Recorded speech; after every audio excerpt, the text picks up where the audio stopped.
메시아 시편 두 번째 시편 8편을 보겠습니다. 시편 8편 1절로 9절 말씀까지.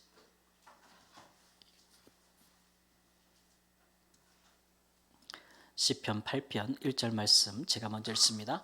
여호와 우리 주여, 주의 이름이 온 땅에 어찌 그리 아름다운 주요, 주의 영광이 하늘을 덮었나이다. 주의 대적으로 말미암아 어린아이들과 젖먹이들의 입으로 권능을 세우시며 이는 원수들과 보복자들을 잠잠하게 하려 하심이니이다. 주의 손가락으로 만드신 주의 하늘과 주께서 베풀어 두신 달과 별들을 내가 보오니 사람이 무엇이기에 주께서 그를 생각하시며 인자가 무엇이기에 주께서 그를 돌보시나이까. 그를 하나님보다 조금 못하게 하시고 영화와 존귀로 관을 씌우셨나이다. 주의 손으로 만드신 것을 다스리게 하시고 만물을 그의 발 아래 두셨으니 그 모든 소와 양과 들짐승이며 공중의 새와 바다의 물고기와 바닷길에 다니는 것이니이다. 함께 읽습니다. 여호와 우리 주여, 주의 이름이 온 땅에 어찌 그리 아름다운지요. 아멘. 한편의 아름다운 시요 찬송입니다. 이 시를 다윗이 언제 기록하였을까?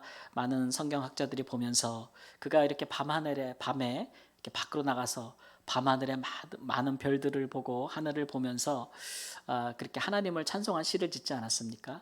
그래서 다윗이 아마 어린 목동 시절에 늘 들판에서 야영을 했을 거 아닙니까? 그때 밤하늘을 보면서 하나님을 찬미한 것이다, 이렇게 말하는 사람도 있고, 그러나 어떤 분들은 그러나 어린 목동이 짓기에는 다른 내용들도 있지 않냐, 하나님께서 세상에서 가장 연약한 어린아이와 우리 여름이 같은 젖먹이를 통해서도 하나님께서 큰 일을 행하시고 대적하는 자들을 다 물리쳐 주신 것을 찬송하고 있지 않습니까?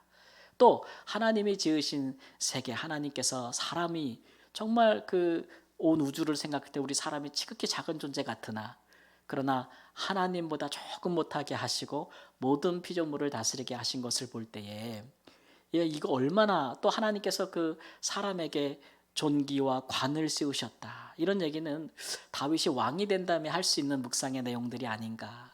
그가 존귀와 영화로 관을 쓰고 있고 나서 하나님이 그와 같이 인간을 대우하시는 것이 얼마나 큰 은혜인가라고 해서 아니다, 이것은 후기에 기록된 시편이다, 이렇게 할 수 있는데 저는 꼭 한 편의 시가 어느 한순간에 지어졌다고 보지 않아도 될 것 같아요. 그죠? 그가 처음 짓고 나중에 지을 수도 있고 둘이 합할 수도 있는 부분이기 때문에 이 시가 너무 아름답고, 그런데 이 시를 우리가 메시아 시편으로 보는 것은 히브리서 2장 9절의 말씀에 가면 신약성경의 기자가 이것을 그대로 특별히 이 말씀을 본따서 예수님께서 이 땅에 오실 때 천사보다 못한 그런 자로 오셔서 존귀와 관을 씌우셨다. 하나님께서 나중에 그의 순종함으로 말미암아 그를 다시 살리시고 존귀와 영화로운 관을 씌우셨다라는 말씀으로 이 시편을 인용하는 것으로 생각해서 이것조차도 이 메시아의 그림자인 다윗이 비록 자기 자신이 받은 은혜의 깨달음을 시편으로 지은 것이나 이 안에도 후에 오실 메시아가 있는 모습이 들어있다라고 판단하게 됩니다. 어쨌든 다윗이 볼 때 온 세상이 아름다운 하나님의 이름으로 하나님의 행하신 일로 가득 차 있다고 해서 그 아름다움을 찬송한 것이라고 할 수가 있겠죠. 다윗은 왕이 되었으니까, 이런 존귀와 영화로운 존재가 되었으니까 이런 시를 지을 수 있지 않은가라고 생각할 수도 있겠습니다. 우리는 과연 이런 시에 참여할 수가 있을까요? 우리도 같은 찬송을 드릴 수 있을까요? 사람은 본래 하나님께서 창조하실 때에 하나님보다 조금 못한 존재로 창조하셨죠. 첫사람 아담을 창조하실 때에 하나님은 그에게만 하나님의 형상을 주셨습니다. 그리고 그에게만 만무리를 다스리는 권세를 주셨습니다. 그러니까 첫사람 아담은 하나님께서 창조하시고 에덴에 두실 때에 하나님 바로 다음에 피조물이었고, 그 사이에 아담보다 더 나은 피조물도 없고, 그죠? 모든 피조물은 다 아담에 복종하는 존재들로 하나님께서 위치를 딱 정해 주신 거예요. 그러니 이 첫사람 아담의 그 자리가, 창조 자리가, 질서가 얼마나 영화로운 자리예요. 하나님밖에 없어요. 아담보다 높은 이는. 예. 그래서 우리는 사실 아담 안에서 그러한 대단한 존귀한 존재로 우리는 사실 지음을 받은 겁니다. 우리는 아직 아담이 처음 지음받았을 때 우리는 세상에 나지도 않았잖아요. 그렇죠? 그럼에도 불구하고 아담은 우리 모든 인류의 대표가 되는 거예요. 머리가 되는 거죠. 근데 그런 아담이 하나님을 반역하고 타락했다는 거예요.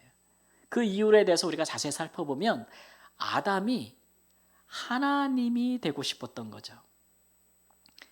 피조물이 아니라 하나님이 스스로 되고 싶었던 거예요. 그래서 우리는 그것을 타락이라고 부르고 그 형태는 불순종으로 나타났습니다. 그렇지 않습니까? 여러분, 우리가 누구랑 맞먹으려고 그러면 제일 먼저 하는 일이 뭡니까? 그 사람이 하는 말을 듣지 않죠. 거역하는 것부터 시작하지 않습니까? 아담이 그렇게 했다는 거예요.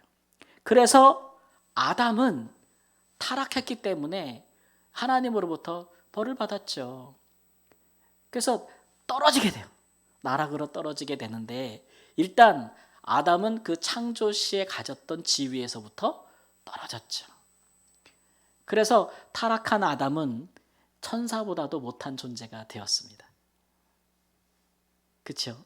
천사보다도 못한 존재가 되었어요. 죄 때문에, 타락했기 때문에 그렇죠. 하나님의 구원하시는 은혜가 없었다면 아마 다른 피조물보다도 못한 존재가 되었을 거예요. 그러나 우리 하나님은 거기까지 우리가 떨어지지 아니하도록 은혜를 베풀어 주셔서 여전히 우리 타락, 인간의 죄 때문에 고통받는 다른 피조물들을 여전히 다스릴 수 있는 자리에 우리를 두셨다는 것은 분명합니다. 그런데 이 어리석은 인간들은요, 하나님이 우리에게 주신 지위를 항상 이탈을 해요. 그래서 하나님이 우리보다 못하게 두신 피조물들을 뭐해요? 숭배하는 거죠. 우리가 숭배할 대상은 하나님밖에 없는데 그걸 우리가 이제 우상숭배라 그럽니다. 그죠? 우상숭배. 세상에 있는 하나님이 창조하신 피조물들을 신처럼 섬기는 거죠. 그래서 옛적에는 해와 달과 별과 신성한 나무와 바위와 그런 것들에 가서 빌고 또 복을 빌고 소원을 빌었다는 거예요. 그것은 하나님의 형상을 가진 사람들이 할 짓이 아닌데요. 이거 하나님의 창조 질서예요. 여러분, 질서를 어기게 되면 어떻게 됩니까? 그다음부터 어지러워지잖아요. 우리 가정 안에도 다 질서가 있는데 자녀가 부모가 되고 부모 위치에 올라가고 부모가 자녀 위치에 내려가면 어떻게 됩니까? 우리 딸이 전화를 참 자주 하는데 이게 요즘 슬슬 말을 까. 어릴 때부터 존댓말을 잘 시켰거든요.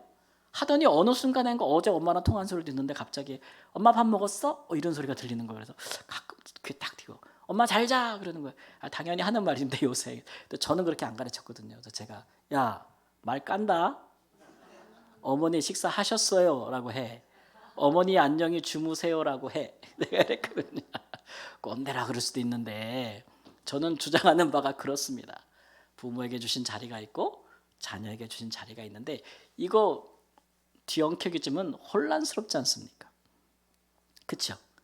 사람이 하나님을 경배하지 않고 조물주를 섬기지 않고 우리보다 못한 피조물을 섬기면 그 피조물의 형상처럼 낮아지는 거예요.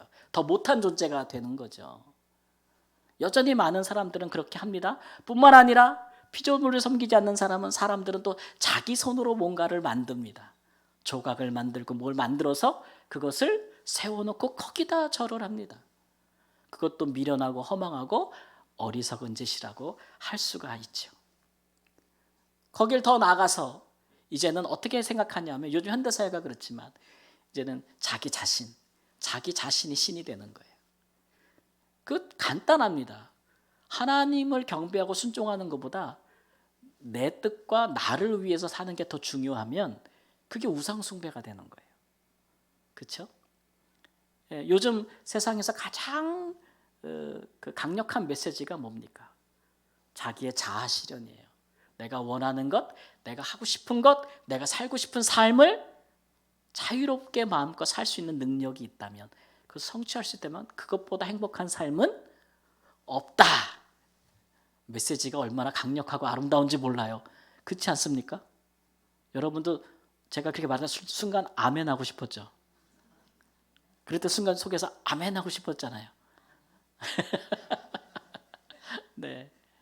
우리는 거기에 아멘이 안 나와요. 우리는 어디에 아멘이 나와요? 하나님 우리를 창조하셨고 죄 가운데 있는 우리를 구원하셨으니 하나님께서 우리를 위하여 예배하시고 살라 하신 그 복되고 거룩한 삶에 순종하여 사는 것이 우리의 인생의 가장 중요한 목적이요, 우리를 구원하신 하나님을 영화롭게 하는 것이, 그것이 우리에게 가장 기쁜 일이라. 아멘. 거기에 이제 아멘 나오면 진짜 이제 믿음에 들어선 거지. 갈등하고 있을 수도 있어. 갈등하고 있을 수도 있지요. 그러나 여러분, 살아보면 알 거예요. 살아보면 하나님이 우리에게 주신 창조와 구속의 질서 바깥으로 이탈하게 되면 많은 고통이 우리에게 찾아와요. 이런 것들을 억압으로 보지 말고 하나님이 우리를 향한 울타리, 보호라고 보면 되죠. 보호. 사람은 그렇게 미련하게 행한다는 말이에요. 첫사람 아담이 그렇게 행했는데 그 후에 자손들도 다 그런 일들이 행하기 시작했다는 거죠. 우리가 인정하든 인정하지 않든 이런 대표의 원리는 우리 가운데 다 적용이 되었어요. 아니, 아담이 잘못한 걸 왜 나한테 난리야? 이렇게 말할 수도 있는데, 이론적으로는 그렇게 궁금해할 수 있지만 실질적으로 우리 안에는 아담의 본성이 다 들어가 있죠.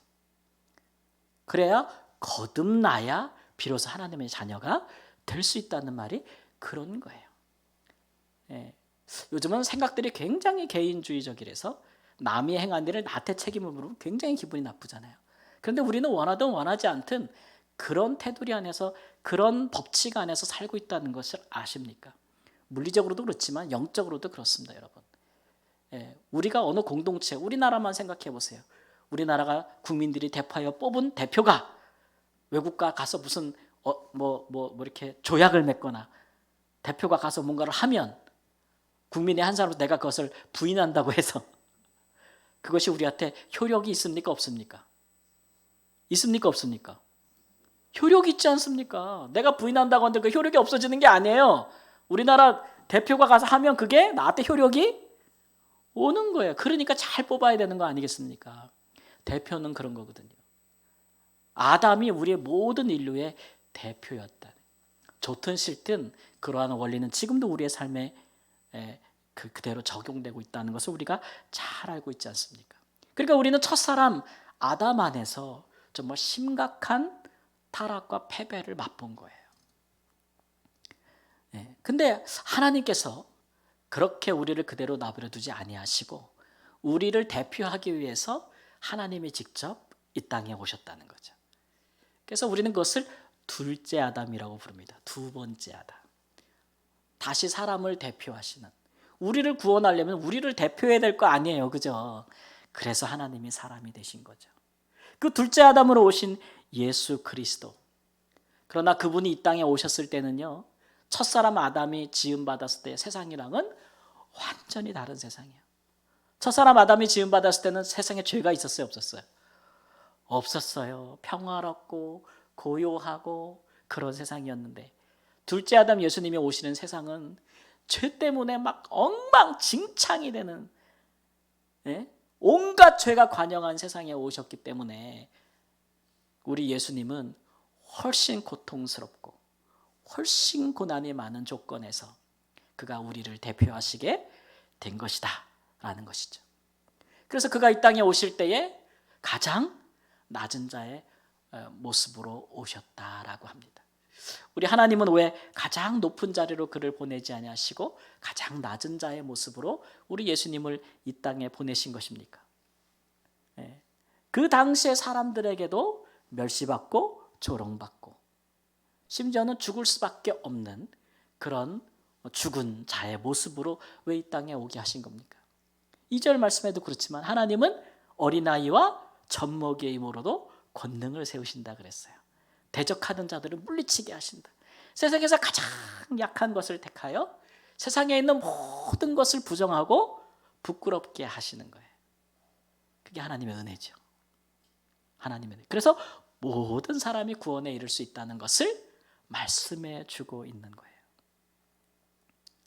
그래서 예수님께서 이 땅에 오신 거죠. 그것을 우리는 성육신이라고 부릅니다.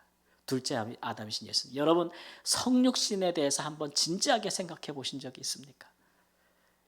굉장히 어려운 것입니다. 하나님이 사람의 모양으로 이 땅에 오셨고 죽기까지 자기를 낮추셨다는 거잖아요. 이제 저는 선교한 제가 경험 중에 이게 제일 큰 유익이었어요. 하나가 뭐냐면 성육신을 깨달은 거. 우리 선교할 때 교육받을 때 항상 그럽니다. 성육신 선교를 해야 된다고. 예수님을 본받아서. 그 얘기 뭐야? 무슨 얘기예요?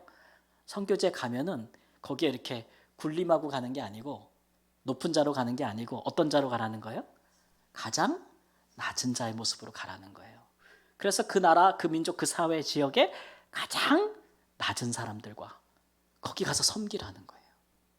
예수님이 하셨던 방식대로. 우와, 진짜 못할 짓이에요. 진짜 못할 짓이에요, 여러분. 저도 선교사를 해봤지만 엇비슷하게 잠깐 해볼 수는 있어. 엇비슷하게 용기 내서 잠깐 해볼 수는 있고 기도하면서 내 자신을 복종시키면서 최대한 그렇게 해볼 수는 있는데 조금만 방심하면 금방 내 자리로 돌아와서 섬김받을 자리로 돌아와요. 당연해요. 그렇게 못 살겠어. 현지인처럼 사는 것도 어렵고 근데 그 사람들보다 더 낮아지라고?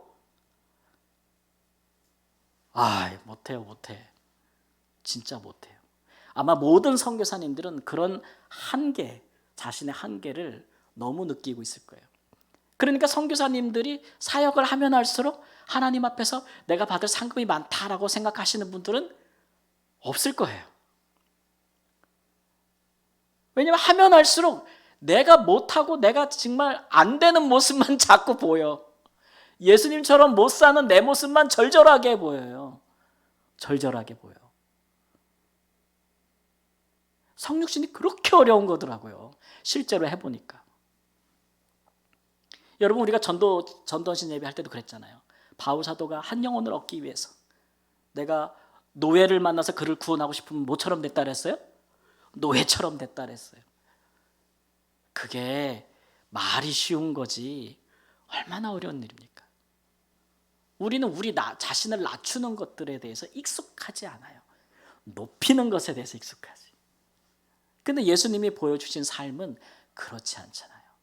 얼마나 어려운 일이에요. 얼마나 어려운 일이에요. 그러나 둘째 아담이신 예수님께서 이 일을 잘 하셨다는 거예요.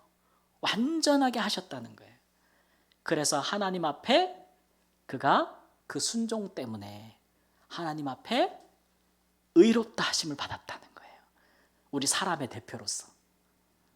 우리 사람. 그래서 그를 믿는 모든 자에게 그 의를 선물로 주셨다는 거예요. 아멘.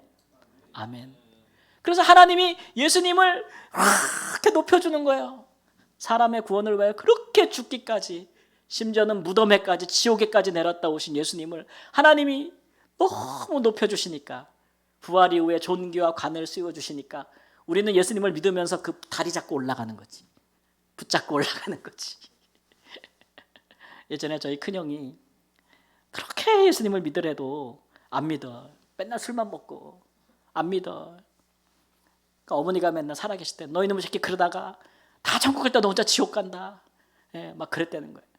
어느 날 술 먹고 자다가 꿈을 꿨는데 꿈속에서 말이지 갑자기 떴는데 사람들이 다 천국을 갔더래.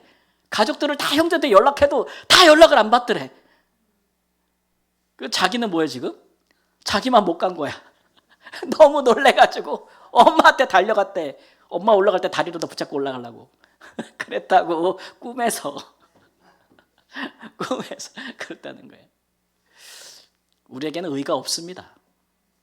그렇죠? 우리에게는 의가 없어요. 예수님의 의가 믿음으로 우리에게 선물로 주어진 거예요. 그래서 우리도 예수님처럼 존귀하게 된 거예요. 우리가 존귀하게 됐을 때 여러분 지금 예수 믿는 사람들의 위치는, 지위는 천사보다 높을까요, 낮을까요? 천사보다 높을까요, 낮을까요? 우리는 지금 높습니다. 베드로전서 1장 2절 말씀, 12절 말씀에 보면 베드로 사도가 천사들도 살펴보기를 원한다 그랬어요. 우리 예수님 때문에, 덕분에, 예수님 덕분에 우리의 지위가 많이 올라갔어요. 어디까지 올라가는지 아세요? 첫사람 아담이 처음 창조될 때에 가졌던 지위보다도 더 올라갔어요. 예수님 안에서. 예수님 안에서. 하나님께서 예수님의 순종을 보시고 예수님의 의를 보시고 이렇게 우리를 높여주시는 겁니다. 할렐루야. 그러니까 우리가 그런 존재예요. 얼마나 우리가 존귀한 존재인지 몰라요. 그러니 우리가 밖에 나가서 이렇게 밤하늘을 보고 하늘의 많은 별들과 천하 만물과 세계, 하나님이 지으신 세계를 볼 때에 우리가 얼마나 예수 안에서 존귀한 존재인지를 보게 되는 것이죠. 그래서 사실은 다윗보다 우리가 더 찬송할 이유가 더 큰 거예요. 더 큰 거예요. 안 믿으면 어쩔 수 없는 거지. 근데 믿으면 우리 자신이 그리스도 안에서 얼마나 존귀한지를 알게 되는 거예요. 다만 한 가지 차이점이 있다면 스스로 우리가 높여진 게 아니고 예수님 때문에, 덕분에 우리도 존귀한 존재가 된 줄 믿습니다. 그러니까 세상 살아가는 우리의 모습이 어떠하든지 우리 자신을 가리켜서 이렇게 한번 잡아보세요. 그리고 따라해보세요. 예수 안에서 존귀와 영화로 관을 씌우셨다. 우리가 그런 사람이에요. 우리가. 내가 그런 사람이라고 믿고 사니까 그런 격에 맞는 삶을 살게 되는 거 아니겠습니까? 할렐루야. 그래서 우리는 우리의 새로운 정체성을 인식해야 돼요. 나는 그리스도 안에서 새로운 피조물이요 존귀와 영화로 관을 씌운 천사보다도 높은 하나님의 자녀다. 이게 우리의 정체성이에요. 그걸 굳건히 믿고 살아가면 매사가 달라지게 돼 있어요. 안 믿어서 문제지.